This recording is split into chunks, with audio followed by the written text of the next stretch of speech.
পরিবারের চিন্তা না করে তার 2 সন্তানের পিছনে বিচার বহির্ভূত হত্যা।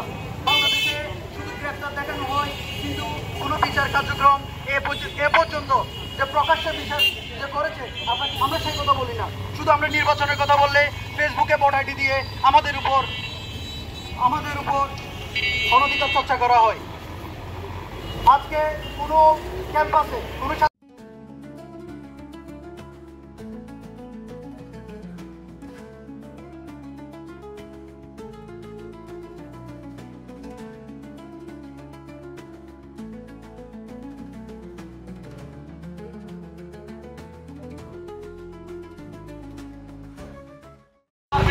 তার পক্ষে কেউ দাঁড়াচ্ছে না, কাউকে মানববন্ধন করতে দেখছি না।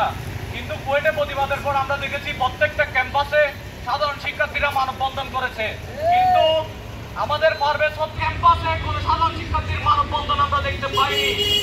এই ধরনের মনোভাবকে আমরা বিনম্র ধিক্কার জানাই এবং প্রশাসনকে অনুরোধ করছি, আপনারা আপনাদের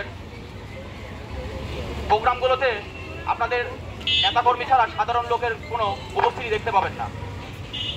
মানববন্ধন থেকে একটি প্রতিবাদ জানাতে চাই যে ক্যাম্পাসে কোনো ধরনের অপরাজনীতি চর্চা করা ছাত্রদলের পক্ষ থেকে আমরা হতে দিব না। সুপ্রিয় উপস্থিতি, আজকে এই মানববন্ধনে থেকে পারভেজ হত্যার খুনের বিচার চেয়ে আমার সংক্ষিপ্ত কথা এখানে শেষ করছি। ধন্যবাদ।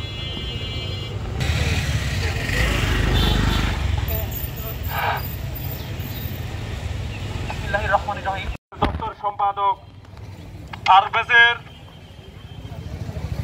হত্যার বিচারের দাবিতে আজকের চট্টগ্রাম বিশ্ববিদ্যালয় ছাত্রদল কর্তৃক আয়োজিত উপস্থিত আমার সহযোদ্ধারা সবাইকে আমার সুখময় সমবেদনা।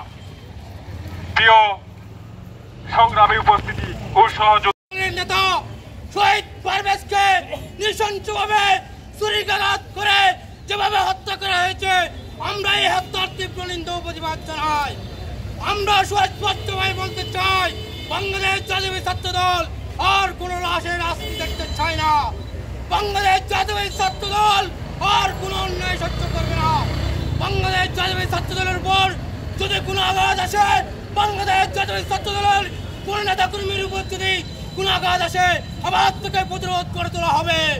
এবার থেকে প্রতিবাদের ভাষা হবে, যে যেভাবে প্রতিবাদের ভাষা যাকে যেভাবে বুঝিয়ে দিতে হয় তাকে সেইভাবে প্রতিবাদের ভাষা বুঝিয়ে দেওয়া হবে। আমি চট্টগ্রাম বিশ্ববিদ্যালয় প্রশাসনকে সুস্পষ্টভাবে বলতে চাই, দীর্ঘ 8 মাস হয়ে গেছে আমরা এগুলো চট্টগ্রাম বিশ্ববিদ্যালয় প্রশাসন বৈষম্যমুক্ত হয় নাই। আমরা আজকের এই মানববন্ধন থেকে চট্টগ্রাম বিশ্ববিদ্যালয় প্রশাসনকে সুস্পষ্টভাবে বলতে চাই, বৈষম্যহীনভাবে চট্টগ্রাম বিশ্ববিদ্যালয় চালানো যাবে না। আমরা অনেক ধৈর্য ধরেছি, আমরা আর ধৈর্য ধরবো না। যেখানে বৈষম্য হবে, যেখানে অন্যায় হবে, চট্টগ্রাম বিশ্ববিদ্যালয় ছাত্রদলে সেখান থেকে প্রতিবাদ শুরু করবে। এই আশাবাদ ব্যক্ত করে